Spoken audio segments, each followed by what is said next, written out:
Balcom. Balcom pour avoir une bonne communication. Balcom, bienvenue chez vous. dañuy bëgg dugg ci màggal gi dañuy wax ne tey kàddu gi kilifa yi ñoo ko yor kilifa yi nag sëriñ Mamor ci la bokk waaye ñoom sëriñ Lamp mi ma lim léegi ñoom sëñ Fàllu ñoom it kàddu gi dañ ko war a yëkkati ndax yëkkati bi mooy jikko yi dañoo yàqu lool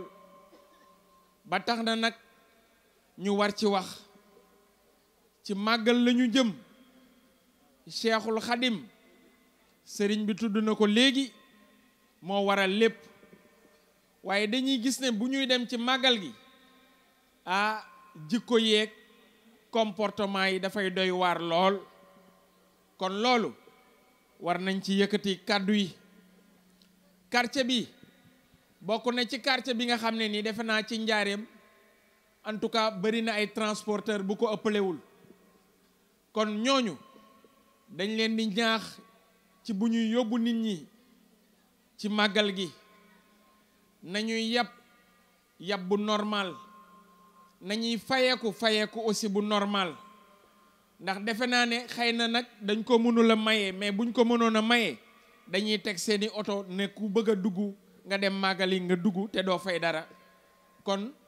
ci wàllu woowu aussi nañ ci yëkkati kàddu bu baax a baax beneen ajjuma bi fi néew bi ciy topp defe naa danañ dese beneen ajjuma ñu mën cee wax kon